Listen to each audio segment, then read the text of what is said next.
Salam alaikum tout le monde, j'espère que vous allez bien. Moi ça va super. Mon appareil il va bien aussi. Donc aujourd'hui on va apprendre trois nouvelles lettres et je vais vous les présenter maintenant. Alors on va apprendre le jim, le ha et le kha. Installez-vous et c'est parti. Alors la toute première lettre qu'on va apprendre aujourd'hui c'est la lettre jim. Alors jim c'est le nom de la lettre parce qu'en arabe les lettres ont des noms. Mais c'est l'équivalent au son J en français. Allez, regardons le tableau des formes. Alors, en position de départ, position médiane, donc entourée par deux lettres, rattachée par deux lettres. En position finale, donc rattachée uniquement avec la lettre qui la précède. Et dans sa forme isolée, donc isolée. Allez, les exemples. Vous mettez pause et on corrige maintenant. C'est parti. Premier gym. Donc là, position de départ avec la voyelle I, donc le son J. Deuxième exemple. Là, notre gym est entouré par deux lettres. Donc, il est en position médiane. Avec la voyelle I également, donc le son J. Troisième exemple. Là, notre gym, il est solo. Il n'est pas rattaché. On voit bien que entre la lettre qui la précède et lui, il n'y a pas de lien. Ils ne sont pas attachés. Il a la voyelle A au-dessus, donc le son Ja. Dernier exemple. Là, notre jim est en position finale. Il est uniquement rattaché avec la lettre qui la précède.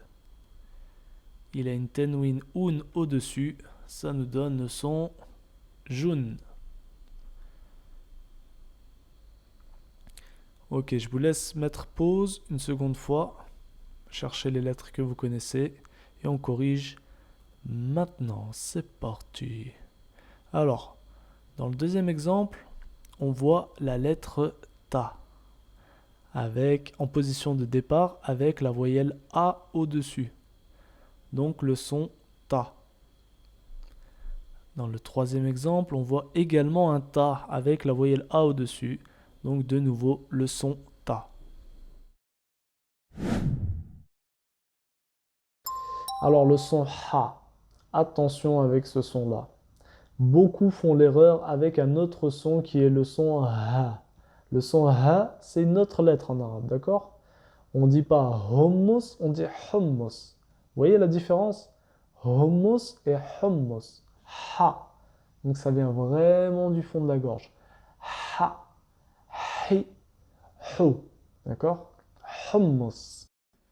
Alors, le hummus, le ha dans toutes ses formes. Donc, position de départ, position médiane, position finale et position isolée. Donc on voit que c'est la même lettre que Jim sans le point. Voilà les exemples. On met pause et on corrige maintenant. C'est parti. Premier Ha.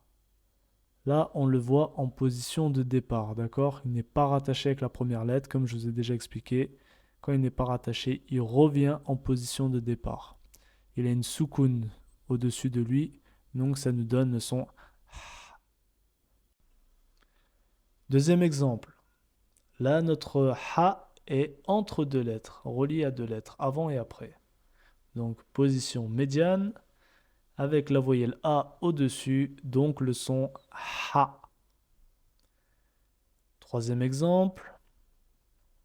Notre Ha est en position isolée, il n'est pas rattaché. Et il a la voyelle OU au-dessus de lui. Donc, ça nous donne le son Hu. Enfin, dernier exemple. Là, notre Ha est en position finale. Il a la tenwin An au-dessus. Ça nous donne le son Han. Allez, on me pose une seconde fois et on corrige. Maintenant, c'est parti. Donc, dans le troisième exemple, on voit la lettre Jim avec la voyelle A. Donc, le son Ja. Bravo à ceux qui l'ont trouvé.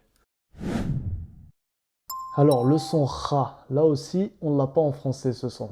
Alors, c'est pareil que le ha, il vient du fond de la gorge. Donc, kha, kha. D'accord? Bon, cette fois-ci, j'ai un petit tuto, d'ailleurs assez poétique à vous proposer. Alors, c'est comme si vous avez un énorme molar bloqué dans la gorge et que vous voulez racler votre gorge. Donc, ça va faire kha, kha, ri, rou. Donc, le tableau des formes. Alors, vous allez voir, là, c'est exactement les mêmes formes que la lettre Jim et Ha. Sauf que lui, son point, il est au-dessus. Donc, position de départ, médiane, finale, isolé, c'est tout pareil. Ok, maintenant les exemples. Comme d'hab, vous mettez sur pause et on corrige maintenant. C'est parti. Premier exemple, notre Kha est en position isolée. Il n'est pas rattaché ni avant ni après. Il a la ténouine un au-dessus, donc le son khun. Deuxième exemple, là notre kha est entouré par deux lettres. Il est rattaché à l'avant et à l'arrière. Donc position médiane. Il a la voyelle A au-dessus. Ça nous donne le son kha. Troisième exemple, là le kha est en position finale, uniquement rattaché avec la lettre qui la précède, avec l'atténuine in en dessous, donc le son khin. Enfin, dernier exemple, là notre kha est en position de départ. Il est uniquement attaché avec la lettre qui la suit. On voit bien qu'avec la lettre qui la précède, il n'est pas rattaché. Il a une soukoun au-dessus de lui, donc le son kh. Allez, on met pause une seconde fois. On essaie de trouver les lettres qu'on a apprises et c'est parti. Alors là, il n'y a qu'une seule lettre qu'on connaît. C'est la lettre T à la fin du dernier exemple. Avec la voyelle un, donc le son tun. Et avec le kha juste avant, ça nous donne le son rtun. Allez, la petite feuille de récap. Donc aujourd'hui, on a vu les trois lettres jim, ha et kha. Donc là, on voit qu'elles ont les mêmes formes. C'est juste au niveau du point que ça change. Bon voilà, on arrive à la fin de cette quatrième leçon. On est capable de reconnaître 6 lettres plus tous les symboles de la langue arabe. On commence à avoir un bon petit bagage avec nous. Et donc, pour consolider tout ça, je vous invite à faire les exercices qui sont en lien de la vidéo. Je voulais vous dire aussi, n'hésitez pas à partager mes vidéos si le contenu vous plaît, si vous apprenez bien avec moi. Parce qu'il est important qu'on ait une communauté instruite et qui se tire vers le haut. Voilà, donc moi je vous dis à la prochaine. Ma'as salama.